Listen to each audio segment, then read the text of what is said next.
Hello there and welcome along to this week's edition of The Front Page. We've got an explosive show for you this week, primarily talking about the first strike, the first blackout day on British racing in modern history, as the BHA are aiming to combat the impact of the government's proposals surrounding the new racing tax. And we're also going to look ahead to fantastic action on the Naves Mire this week as York's Ebor meeting gets underway on Wednesday with an array of glittering Group 1s. And finally, we pay tribute to two huge figures in the sport and must-missed members of the community, Bill Turner and Tommy Murphy. For today's show, I'm your host, Maddy Playle, and I'm joined by Racing Post reporter Matt Rennie, and Irish Deputy Editor David Jennings is on the line with us as well. First up, DJ, you feeling a bit hungover? Tell us what you were up to yesterday. Quite ironic that there's a song called Live Forever, because I actually thought I was going to die this morning. I was at Oasis last night in Croke Park, and I hate doing this because there's going to be people watching that are like wish they were there and weren't there and couldn't get tickets. So I hate people like me who are about to say what I'm about to say. But it's like one of these once in a lifetime opportunities where I grew up with Oasis, and like it just brings back memories. And Patrick Madden actually wrote an article in the Racing Post, a column in the Racing Post on Saturday. And if you're in any way an Oasis fan, you should just read it, because he molds together kind of Oasis and football brilliantly, like his two passions in life. And it was just, and it's so funny because I went going thinking that, Wonderwall, Don't Look Back in Anger, Champagne Supernova were probably the three songs I was looking forward to most. And when I was walking back, I was just chatting to Aoife, and I was like, do you know what? Like, little by little, Roll With It and Live Forever were the three that stood out to me that I thought were just unbelievable. But when you go to a concert, when you know the next song and then the next song, and then you're like, oh, I forgot about this one. It was just, but I am paying the price this morning, Maddie. My head is banging. Right, well, that's no excuse because we've got lots of juicy talking points to get stuck into. Matt, you and I, it's our challenge to see how many Oasis puns we can get in today's show. What you've been up to? You've had a pretty good week last week, and the Ebor meeting's not even started yet. Yeah, absolutely buzzing, and I'll be like many fellow Mackhams over the weekend, still revelling in the fact we've made a triumphant return to the Premier League, hammering West Ham 3-0. Honestly, the last three games I've been to in Sunderland, I don't think it'll ever be topped, so it's all downhill from here. Hopefully after another terrific week on the Naves Mire, though. Yes. You'll be there every day? Absolutely, every day. Fantastic. I'm very, very jealous. Let's get down to business then. A serious story to start us off, and that is that all four British meetings on September the 10th have been rescheduled. There's going to be a total blank day without any racing. They were planned fixtures at Carlisle, Lingfield, Uttoxeter and Kempton in the evening, and instead racing is going to host a major campaign in Westminster against proposals of the racing tax, that harmonisation of taxation. There is racing in Ireland that day. Cork set to stage an evening meeting, but nevertheless there's an estimated revenue loss of £200,000 as racing is bold and brave in its strategy to try and remind the government how damaging their proposals are going to be. This news was released late on Saturday evening. Yesterday, Racing Post reporters were canvassing opinion from all of the leading figures in the industry, and Race Girls at Pontefract also had their say. We ran a live blog online which can be revisited, and this is obviously a huge story which is going to roll in the next couple of weeks. Matt, you've been at the forefront of talking about this racing tax in various quarters. What do you make of this proposed blackout day? This is a real big step for racing, isn't it? It came as a surprise, I think, to all of us. Yeah, racing's on the picket line. Maybe it's not the same as what the miners' strike was in the 1980s and the divisions and the seriousness of that. But racing and the BHA have decided they need to take a stand. We're at that point of desperation is probably the wrong word to use it, but in the point of needing to make as much noise heard about it as possible, and they've decided we need to have a blank day in sport to recognise this. All the leading figures, you said, Rafe Beckett, John Gosden, Sir Mark Prescott have thrown their support behind it, it's fair to say. It feels incredibly unique for racing, to be honest with you, that a lot of the time we would speak about our worries and fears, but rarely take any action. Yet now we are. So I think you do have to commend the BHA for that in going forward with it. How effective it is going to be, I don't particularly know. And it's also keen to stress that the meetings that were due to be staged that day have been rescheduled. Yeah. So it's not, in effect, it's not a proper strike where you'd completely cancel it and maybe take a self-hit and a bit of self-harm to see, to make your point clear, like many other strikes do. It's still incredibly major news, though, and it did break through onto the national news outlets. Sky News were at Pontefract yesterday. Yeah. Baroness Harding was there, and Louise Norman from the ROA as well. So it's a major story that will continue to rumble on. We've most certainly not heard the last of it, and it looks like it's, for once in racing, they're going to go through with it. We are going to do it. It's going to happen. And I'm sure it's just what Lord Allen would have wanted in his in tray as well, but given he assumes his position as BHA chair on September the 1st. Look, yesterday it was major news. The obvious there are a few concerns is probably an okay word to use. Obviously, the Betting and Gaming Council came out and said they weren't consulted, and they were quite critical of it and said it was a futile gesture essentially. And we do have to weigh up, that symbiotic relationship between racing and bookmakers, because it's so intrinsically linked with the levy and whatnot. And William Darby, Chief Executive of York, was keen to stress that on the TV yesterday as well. It's just, as you say, very unprecedented. I'm almost quite excited that it's going to happen, and that we're willing to make such a stand, against something which could effectively destroy the industry. Yeah, you mentioned there about Lord Allen and it entering into his in-tray. Well, historically, the BHA has been quite reluctant to enter into conflict with the government. This is quite a big political stance to take, isn't it? It's very bold. It's huge, especially given Lord Allen's a Labour peer as well. Yeah. Who we would hope for the sport would be in a very good position to do some behind-the-scenes lobbying with the Prime Minister and the Labour government. So having this so early in your tenure, obviously he had nothing to do with this. Brant Dunshire, the BHA, said yesterday it was down to the Gambling Strategy Committee that the BHA have got, that they've been working on this for months. So he will be at the Westminster event, though, from understanding, will try to be at the Westminster event, Lord Allen. So that will be quite key. It doesn't have the same vibes of the ferocity and the division the miners' strike had in the 1980s, but hopefully enough powerful voices can be down in Westminster to say to the Labour government, this look at what the industry does, how much money we bring in, even if we're not in the brightest of space at the moment. Look at what you could destroy. Exactly, and in today's paper, John Gosden has added his voice saying that it will kill communities in British racing. Acting Chief Executive of the BHA, Brant Dunshire, said this latest tax bombshell from the government, if followed through, poses one of the gravest risks to horse racing the sport has ever seen. We're talking thousands of jobs at risk across the supply chain, severely impacted towns and communities, and the irreversible decline of the country's second most popular sport. DJ, what's your reaction been to the news? As I mentioned, there is going to be racing in Ireland on that day, but this is a huge story for British racing. There'll certainly be more eyes in Cork that day. Could be a big bonus for them. A couple of things, I suppose. We do speak a lot about these things and frustrations, and I suppose words are finally becoming actions, which is great to see. And when have the BHA, the Jockey Club and ARC agreed on anything together? So I suppose you can look at the positives of it. And one of the things that surprised me, I couldn't believe there'd never been a strike before, that it was unprecedented, certainly in modern day history. Like, you'd think at some stage something would have happened in racing that made, jockeys not turn up or whatever, or trainers withdraw. You think there would have been something in our history where there was an actual strike, but it seems like there wasn't. So I was surprised about that to start with. I think it's a good show of solidarity from everybody in the sport.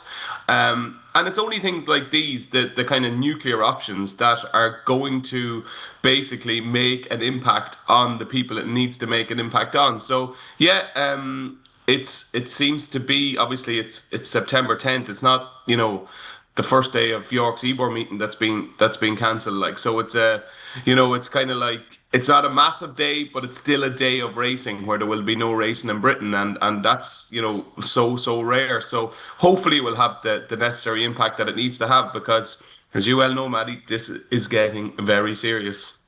It is indeed, and that number was bandied around, £200,000 loss in revenue, Matt. I was interested, David Carr was on the scene at Ponty yesterday, as you mentioned, and he was after opinions from all sorts of figures, including racegoers themselves, and one person quoted in his piece sort of said, I don't think it's going to make much of a difference. This, as DJ has touched upon, is not the first day of York's Ebor meeting. It's a pretty lowly day in the sport.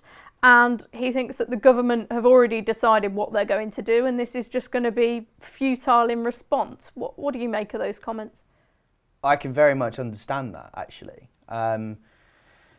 Both meetings, two of the meetings last year, I think it was both Carlisle and Lingfield when they were staged last year, got under 1,000 people each. Like they were sparsely attended. That's kind of not the point, though, is it? No, it's all about the revenue from betting. It is indeed, but at the same time, if this doesn't work and the government don't take heed about it, racing.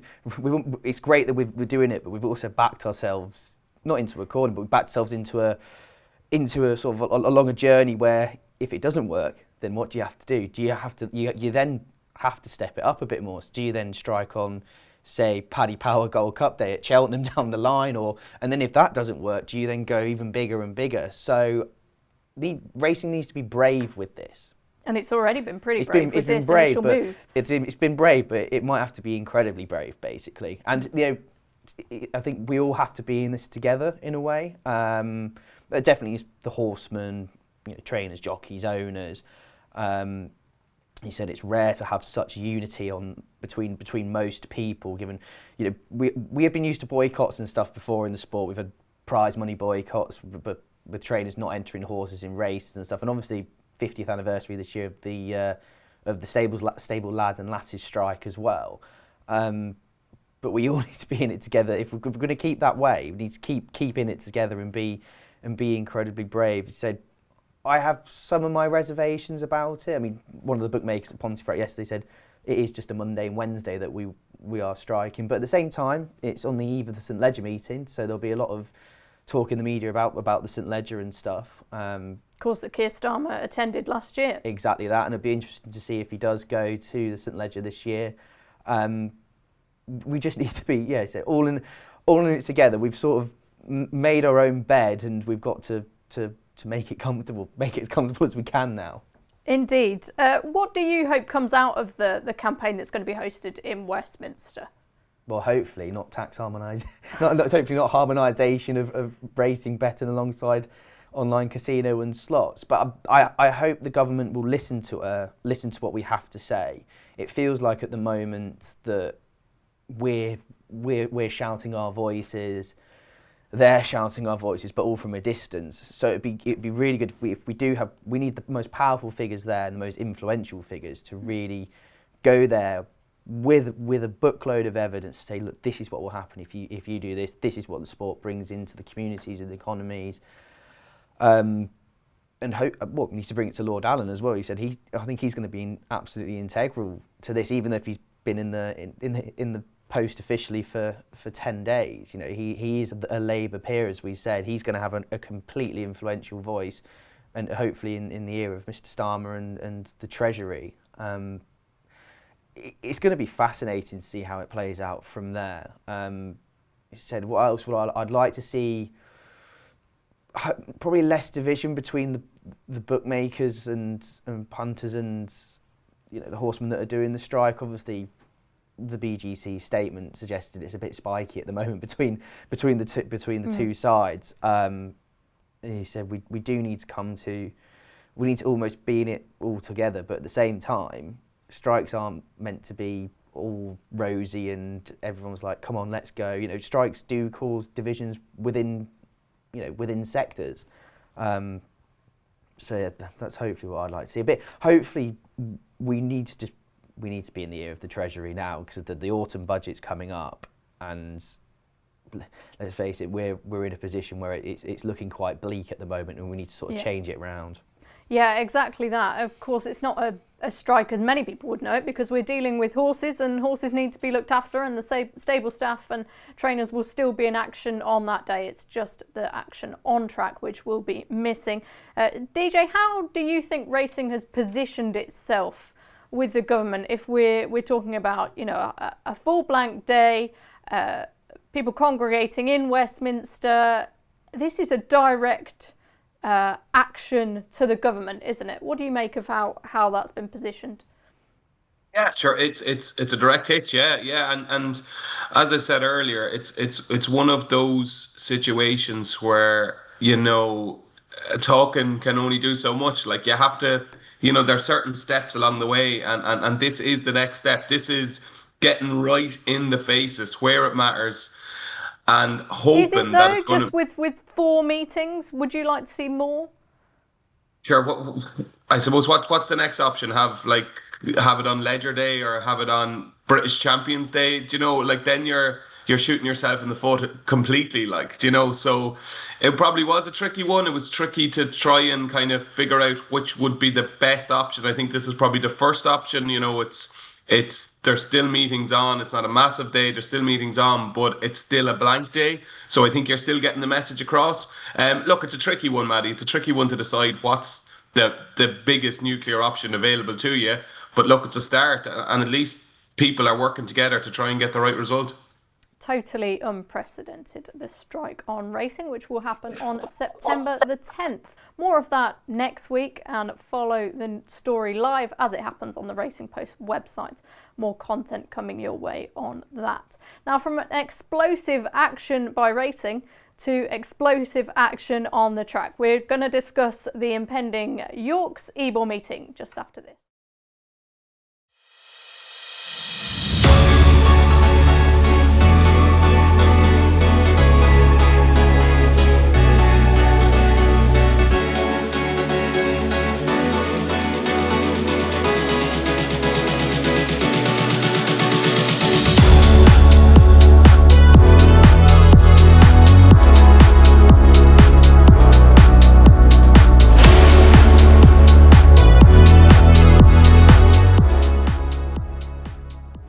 Welcome back to the front page. Now, we have a treat in store this week on the Knavesmire. It is, of course, the Ebor meeting at York, a favourite among fans and professionals in racing. Some excellent action, and also some recent updates, Matt, which we're going to talk about. It gets underway, and we've got the Juddmonte International on Wednesday.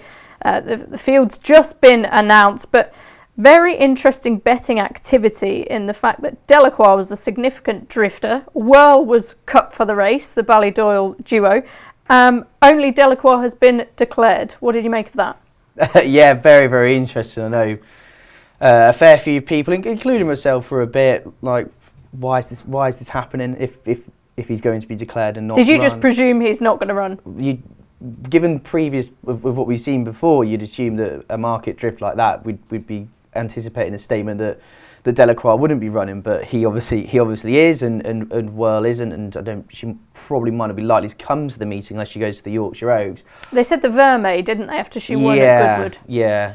I think that'll be probably the way they go, given they'll want to give Mini Hawk, get another Group 1 on Mini Hawk CV against the older horses. It's caused a bit of drama and a bit of controversy. It's to say the least, because a lot of people did think all of a sudden that he's not going to be running. Obviously he now is, and we've got an absolutely corking Juddmonte International, as we seem to have every year. You know, it is the world's best race, and it's going to live up to it again. I think you just have to say, fantastic that he's turning up. The leading middle distance 3-year-old, we could say, obviously by Lambourne, versus the best sort of older horse in the country in Ombudsman, and then you've got Japan star Down Under Seal in the mix as well, an underrated French horse in Darres. You know, it's got the servings of an absolute cracker, and exactly what you'd want for your flagship mile and a quarter race in Britain, I'd say. I'm fizzing with excitement for it all, really. To me, York now is, especially with the City of York becoming a Group 1, which we'll touch on in a bit. You've got a Group 1 on every day. It's now clear for me miles clear of Goodwood as the second best flat meeting in Britain behind Royal Ascot. You know, it's an absolutely corking week, and it's going to start off with an absolute bang. We've got the Derby winner, Lambourne's obviously going in for the Great Voltigeur as well. So there's not much more you could want on a card. Yeah, there's not. Maybe a few more runners in the Juddmonte International though. Only 6 going to post: Burcastle, the pacemaker; Down on Seal, the Japanese raider; Ombudsman, See the Fire; Darries and Delacroix. DJ, you're obviously a lot closer to the Ballydor quarters than either myself or Matt. What did you make of the Delacroix move, the whirl shortening? What does that mean in Aidan O'Brien terms? Well, I was out in the loop on Sunday because obviously I was going to Oasis. So I just was kind of half following it kind of early on Monday morning, this morning. And I was like, whoa, that's surprise drift. Like, it obviously was a big drifter on Sunday. And it surprised me big time. And even Saturday evening, had the kids and stuff, so I wasn't really paying much attention to anti-post markets because I knew it had been the plan all along for Delacroix, and Whirl had never been mentioned for the race, so it did surprise me. I didn't really mind one way or the other because I've nailed my colours to the mast in my column on Saturday with Johnny Deneen. At 9 to 4, I said Ombudsman was the best bet of the year, and I still stand by that. I think he's a good thing. You know the way just for a second, DJ, would you have liked someone from Ballydor, Aidan O'Brien, though, to come out and explain or provide context to this market move? But sure, you can't. You can't. Imagine if every trainer was to comment on every market move. They never put the phone down. But I don't know. This is one of the biggest Group 1s of the season, and I think, do those betting patterns not need to be looked into? Well, I wasn't working, so if I was working, obviously I would have rang and potentially said to Aidan, you know, what's the story? Is Delacroix still on course for the race? But Maddy, you see these drifts all the time. Like it's a common occurrence to see horses drifting at various stages. Who knows? He could have missed a piece of work. He could have not worked particularly well. Maybe Whirl worked better than him. You know, these type of things happen all the time. So I don't know. As I said, I would usually be in the thick of things, but just over the weekend, the way it happened, I was working at the Curragh Saturday. Aidan wasn't there because he was in Deauville, and then I was obviously out the loop Saturday night, and I was off Sunday, so I just wasn't in the mix. So I don't know. No blame is being placed at your quarters. Don't worry. Yeah, I don't know. I'm kind of funny about these drifts. Like, everybody thinks, you know, we need, anytime there's a drift in a big race, a trainer needs to comment on it. I just think these things are pretty common. Like, so I don't know. You see it for Cheltenham all the time, like horses drifting and coming back. Would you be more concerned if Whirl had been declared and Delacroix hadn't? Do you think the way it's played out has had an impact on how you feel about it? How I feel about the race itself, or the market move. Now we know that, you know, Delacroix is still on track and Whirl is definitely not going to run. Is that making you feel more comfortable with the drift? Yeah. I suppose it restores your faith a little bit. Yeah. I see what you're getting at. I don't know these things, like, and even the drift. Like, who knows how it happened or how much money it took for the drift? It could have been a note of somebody of note backing Whirl. Do you know what I mean? And that could have had an impact then on the drift on Delacroix. I honestly don't know. But as I said at the start, I didn't care which of them ran, to be honest, because I think Ombudsman will win. I watched the Eclipse over and over again, and I thought it was the perfect case of, first of all, it was an incredible performance by Delacroix. It was like one of them kind of surreal, whoa, what the hell happened there? How did the horse win? Like, that looked like he was going to finish last, and now he's after winning. And I would give the horse a huge amount of credit, okay? But what I do think is, watching the Eclipse, from a very early stage, William Buick said to himself, I'm on the best horse. I'm going to take luck out of the equation. I'm not going to get trapped on the inside at Sandown, which can happen. So very early on, he kind of navigated his way to the outside, and he played it really safe. So it was like, got to the outside, didn't get into any trouble, got daylight, kicked on, got first run, won his race, and then was nabbed on the line. So I think they're going to learn so much from that. And you've seen at Ascot with Ombudsman, when he was played late and was able to use that explosive turn of foot at the right time, he just blew them away. And I think that's what's going to happen. I think what you're going to see here is Buick showing his hand last.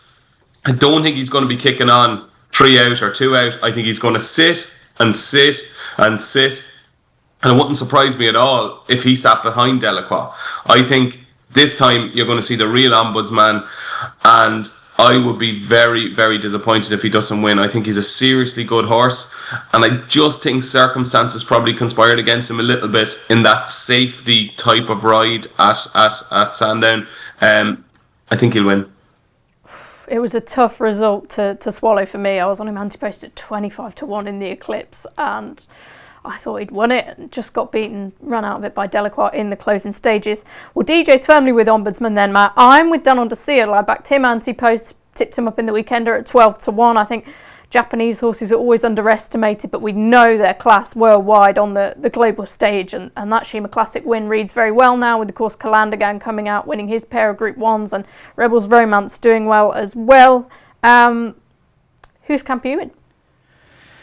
Oh, jeez, it's such a good race that I don't know. I think I'll probably side with DJ on Ombudsman, because I was also on him in the Eclipse. Seems like we all had our fingers burnt there.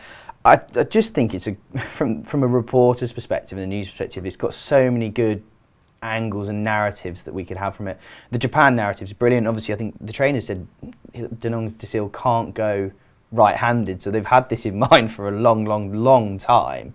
So you know he's going to be pitched to perfection for it. I just think it was an amazing performance by Delacroix at Sandown, but York's a completely different test, and I just feel it would suit Ombudsman far better. I don't know if you could ride Delacroix like you did in the Eclipse at York, just given the contrasting natures between Sandown. Obviously, one's right-handed, one's left-handed. Sandown's got much variations. York is just a flat track, completely flat, and I think it would just suit Ombudsman a bit better. But I think the most certain thing we know from it is we are going to get the best middle distance horse emerge from this race for the year, which is what we want to see. That's what we want at our biggest festivals. Let's hope they all show up and produce their best. We get a cracking Juddmonte International. Onwards to Thursday, and that's the Yorkshire Oaks taking place. Could be a bit of a penalty kick this for Mini Hawk, the Jewel Oaks winner. Estrange, her chief rival, might not run, especially if York doesn't get the rain. There's only 6 in the race at the moment. Whirl is one of those. She's not an intended runner as far as we know. DJ, do you anticipate this to be very, very easy for Mini Hawk? It's bit of a damp squib, isn't it? Disaster, yeah, it's a terrible race. It's looking through the entries, it's likely to be Mini Hawk versus Garden of Eden, Killing Queen, and Bedtime Story. Max. Are we? That's the max we can have. So you're talking a max of 4, possibly 3. So I don't know whether they leave in a Strange just to see whether the rain comes or not. I don't know. I think there was a chance at one stage of a little bit of rain on Wednesday, so it'll be interesting to see what happens. And if the rain did come and there was a bit of cut in the ground, I think Mini Hawk via Strange will be a really fascinating race, but it's probably neither here nor there because she probably won't. And you'd imagine Mini Hawk will just absolutely bolt up. And you'd like to see her doing something like, obviously, beating Whirl in the Oaks now looks outstanding form. She was workmanlike at the Curragh, yet never looked like getting beaten. So if there were only a couple of runners here, you'd like to see her do something a little bit special and maybe winning by a wide margin. But it's probably the damp squib of the week, really. Yeah, I'm not sure there's much more York can do to attract more horses to this race, is there? I mean, prize money's excellent. Yeah, there's just a severe lack of older fillies and mares over the 1.5 miles at the moment. If you look, in the Lancashire Oaks, there was only 4 runners as well, when Estrange narrowly beat Scenic. Obviously, Scenic probably would have run here had she not sustained an injury, and she's been retired. But apart from that, you can't think off the top of your head how many more high-class older fillies and mares are in training this season. What about Kalpana? Yeah, she was the one who came to my mind. I think they probably want an easier task with her. Well, and they want the rain as well, and it's just we've just simply not had it this summer. Obviously, I live in York, and I think we've had about 2 days of rain since April or May, like proper rain, not just just drizzle and stuff like that, and it's just not got into the ground and whatnot. And the team there will be working their hardest, watering wise, to not give it juice in that way, because they're quite reserved about their watering at York itself, and they don't mind running it on quicker ground. So it's just the way, it swings and roundabouts, isn't it? Really, the Yorkshire Oaks never really attracts a massive field anyway, but we're just lacking those older fillies and mares at the moment. Even if it was softer ground and a Strange did turn up, personally I'd fancy Minnie Hawk over her any day. What do you say to that? I don't know, because I love both of them. I really like both of them. I'd love to see a Strange win, purely because she could become a people's horse for the rest of the year. And we talked about last week. Marcus Townend put it in a column. We need like the best horses to be on the best stage and to resonate and go through. Given a Strange is a basically a white horse, and what she can do for the North as well, she'll get extra following there. Given she's trained by David O'Mara. It'd be nice if the sport had her. It would be a great race if they turn up, but they'll probably clash later this season as well. So okay, so perhaps that's the only spot of disappointment for York this week. If we move on to Friday, hopefully we'll see Trawlerman in the Lonsdale Cup, the Gold Cup winner. He might have his first run back this campaign, but the big Group 1 is the Nunthorpe Stakes, and 3 horses supplemented for the race. One of the craziest sort of anti-post periods for a Group 1 I can remember. We've got Spicy Marg, Lady Iman, the anti-post favourite, and Rumstar all added to the mix. It's going to look like a big field, a competitive field. We've seen in this division so far how winners have came from all sorts of backgrounds. DJ, you wrote about how great it is that Lady Iman's connections are rolling their dice and doing something that doesn't usually happen in racing. I suspect you're firmly in her corner. I think we can all agree this sort of narrative leading up to the race has been fantastic, because it's encouraging people to have a go. Do you think she's actually got what it takes to win it, though? Yeah, I don't think it's going to take much winning. I think she's got a great chance. Only carrying 8 stone. Joe Fanning, I think she's a really straightforward, speedy, juvenile filly, and that gets you a long way in the Nunthorpe. I just think it's just a lovely, like when you read Roger O'Callaghan's quotes, it's just a lovely kind of let's give it a lash. We're in the position where we've got a filly who there's no Group 1 for over 5 furlongs for juveniles. She doesn't stay 6. We saw that at the Curragh. Let's give it a lash. Sure, what have we got to lose? And if she's beaten, she's beaten. At least we can say we had a go. And when he was saying things like that to me, I was just like, my God, that is like the saviour of the sport. Quotes like that to me. And I just think, I mentioned in my column, I think it's stuff like this, unusual stuff and quirky stuff and curveballs, that keep the interest in the sport. Like I mentioned Brighter Days Ahead going for the champion hurdle when she was odds on favourite to win the mare's hurdle. Like it's stuff like that where you go, whoa, it's not really straightforward all the time, and these things are not foregone conclusions, and you can have a juvenile filly trained by Ger Lyons, ridden by 54-year-old Joe Fanning. Like, it's just a lovely, crazy story, and I think it has a chance of coming through as well. I think she's got a great chance. I think she'll travel beautifully through the race, and she'll be bang there, kind of 2 out. So it's a case of whether she's good enough with the weight concession to win the race. If she wasn't in it now, I hate myself for saying this. I hate myself, and our colleague Tom Park will be watching this, and 2 of us are singing from the same hymn sheet all season. I've thought for ages that Knight Raider would win the Nunthorpe. He is an absolute enigma, and maybe he just would finish weekly over 3 furlongs in a 3 furlong. Maybe he's just one of them horses that just finishes weekly over every trip.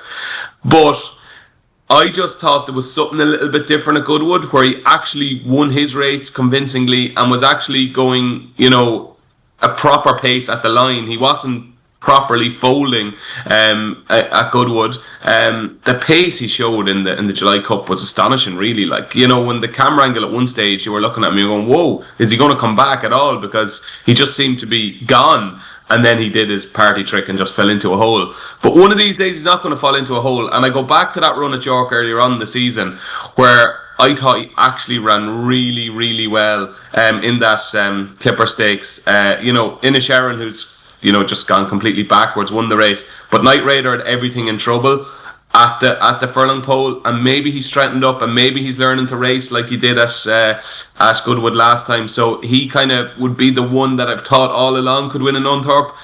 I know people will be just laughing at me now for saying that, but I do think he'll run really well, Knight Raider. But who's the most likely winner? I think with 8 stone, I do think it is Lady Imam. Okay, I've yet to fully nail my colours to the mast, but you and I are fond of one horse particular at a nice tasty price, and you actually came into the office this morning, I've had a bet in the Unthorpe. Who is it? Yeah, it's Washington Heights. I just think, first of all, we're going from 24 hours on from, let's say, a very disappointing Group 1 in the Yorkshire Oaks. This is an absolute barnstormer. Yeah. This has got everything you wanted. People might crab the sprinting division this year as not very good. I think it's good. Yeah, but the I stories think it makes it more interesting. The stories it brings. How can you say it's good? Yeah, it's really, really good. How can you say it's good? No, not in that way. Not in terms of the quality, but we think the in terms of the stories it brings. Absolutely, 100%. The stories are there. Yeah. But the quality of sprinters at the moment dreadful. in Britain are horrific, and Ireland. That's why I'm back in Washington Heights, because I really do like the horse. He's a fair bit older than a lot of the horses in the race, but he's got quicker this year. And I've always thought he wants a flat, fast 5 furlongs. And the Kevin Ryan camp are now saying that, oh yeah, we know he wants this now. He's getting even quicker. I just think the form of his City Wall Stakes when last time over the course and distance is red hot now.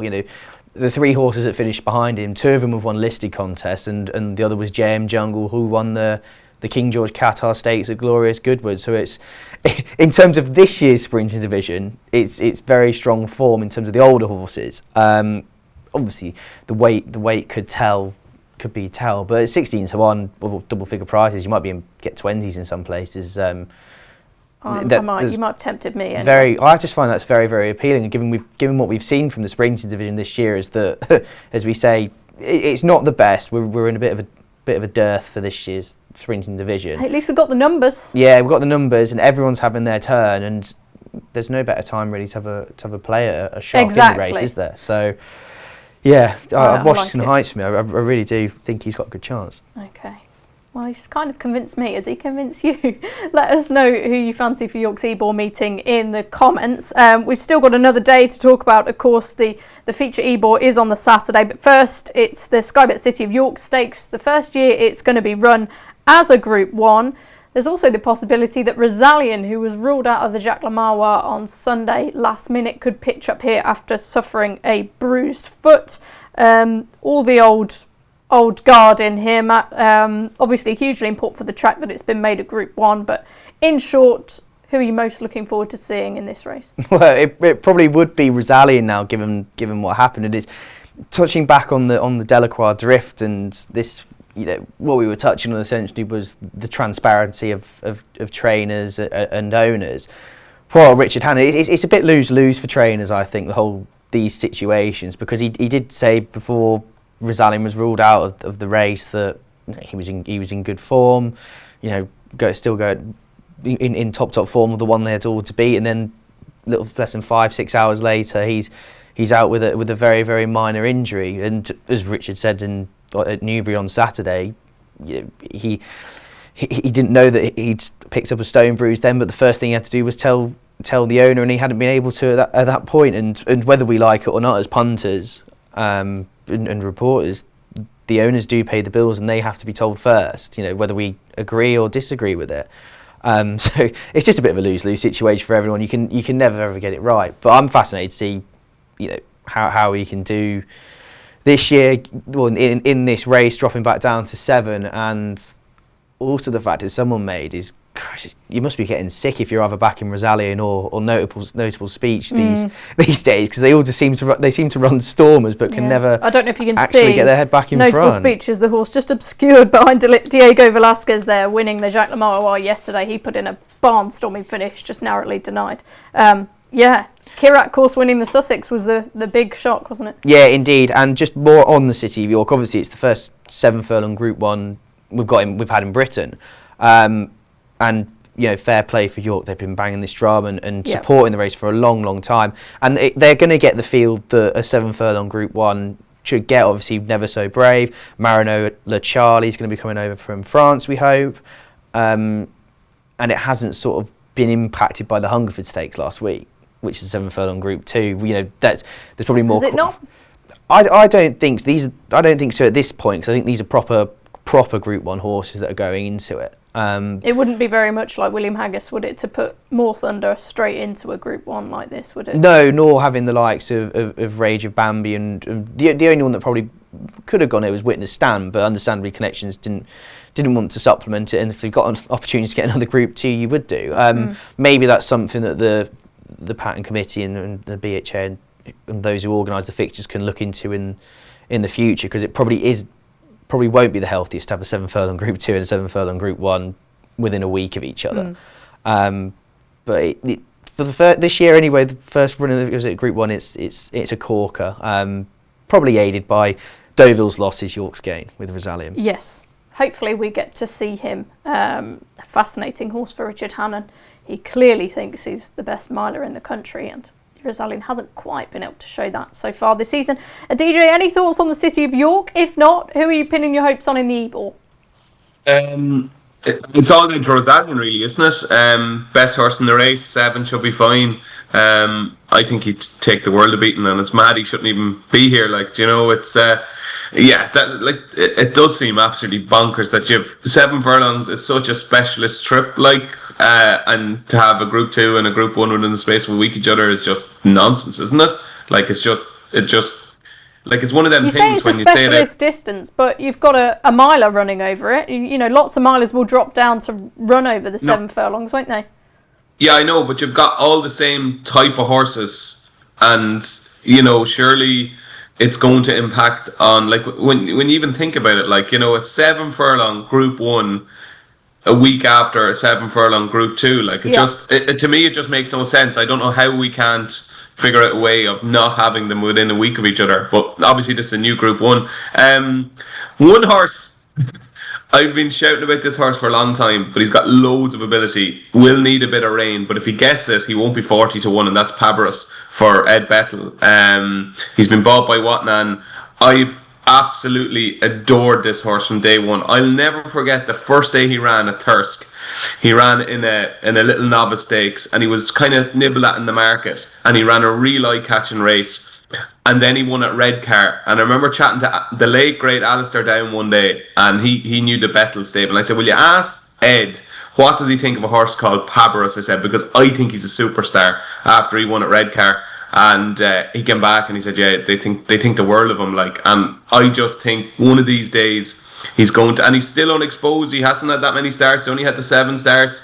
I thought last time he was coming back from a break, he was very impressive at Thirsk on his reappearance, came back from a break in that Criterion, the Group 3 at York, and it was very much a case of he got there, like, they went a lickety split, went fast, he got there, and then he seemed to blow up a little bit, and he was only beating a length and a half. I'd imagine they've been waiting for a little bit of rain all summer. Looks like they mightn't get it, but he is a horse who has a big one in him, and if there was a little bit of rain, he could go off, like, you know, single figures rather than 40-1. So I think he's one to keep in your mind, Pabarus, in that Group 1 on Saturday. Look, the Ebor Hip Hop de Loire seems to be the horse that has obviously been completely laid out for was so unlucky in the race last year. One horse I would say is definitely well handicapped is London City, and I just wonder with Aidan, like, he's only had the 7 starts.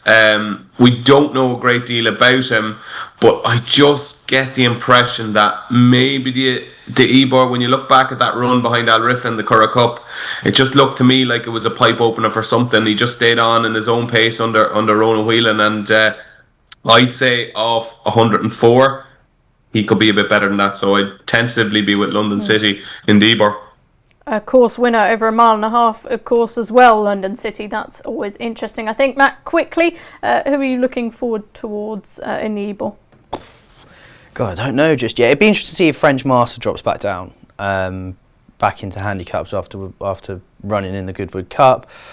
Usually probably whoever Ian Williams runs in it, because they always seem to go really, really well each way. I think he's got one for the gutter in there, and I can't remember if it was one for gutter. He might have run the race before, done really well, but Ian Williams usually has one ripe for that, and they always normally run an absolutely terrific race, so keep them on side, I'd say. Okay, plenty of tips and insights then for York's Ebor meeting. Looking forward to that next week. We'll be back in just a moment.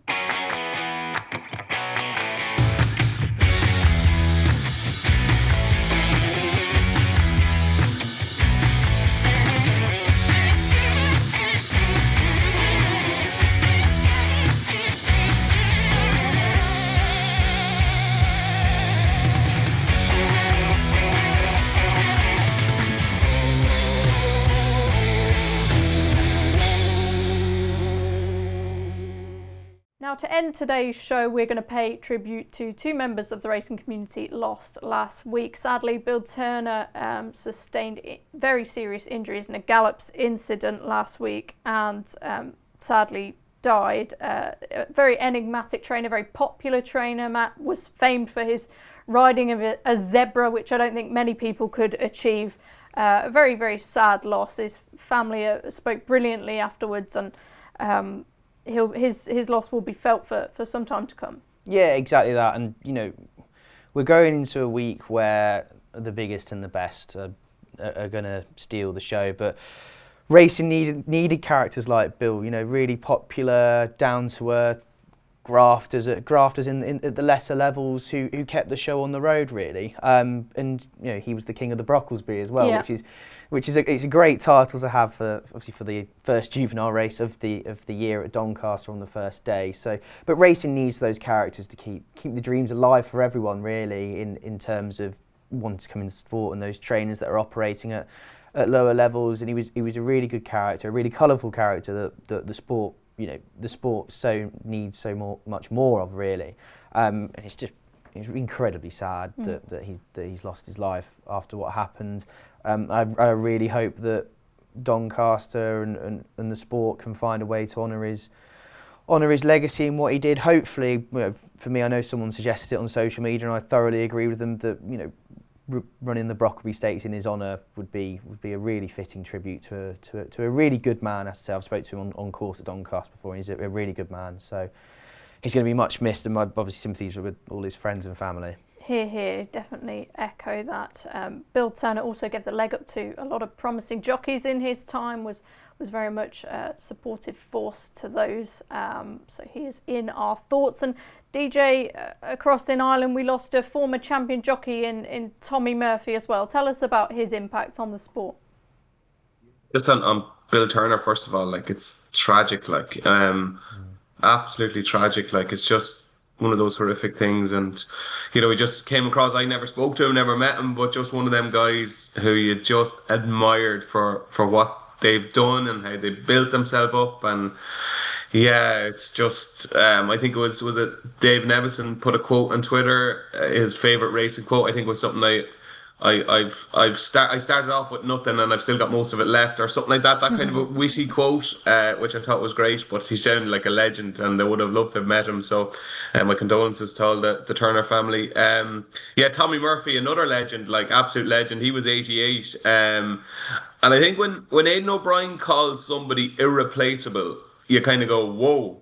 That's a big statement to say somebody's irreplaceable, and that's the way Aidan O'Brien regarded him. And, you know, I think he was champion jockey in 78, and he was just one of these faces, real familiar, distinguished face. Like, you once you saw him, you recognised him. And yeah, it just seems to have been like an absolute icon around Ballydoyle. And you know, what a legacy, like. And, you know, to be such a talented jockey and then to give so much to the sport afterwards. Yeah, an incredible man by all accounts. Didn't know him particularly well myself now, but yeah, when you read the things that, like, Aidan O'Brien, Ted Walsh, legends are saying about him and calling basically him a legend, you kind of get to know what kind of a person and what kind of an impact he had in the sport. So yeah, two really, really, you know, big names are gone, which is incredibly sad. It certainly is, and as said, we pass on our condolences to the family and friends of Bill Turner and Tommy Murphy. That's all we have time for on today's edition of The Front Page, but make sure to stay tuned to the Racing Post website, pick up our newspaper as well for all the latest on the big developing stories of the moment. Until next time, we'll see you then. Bye-bye.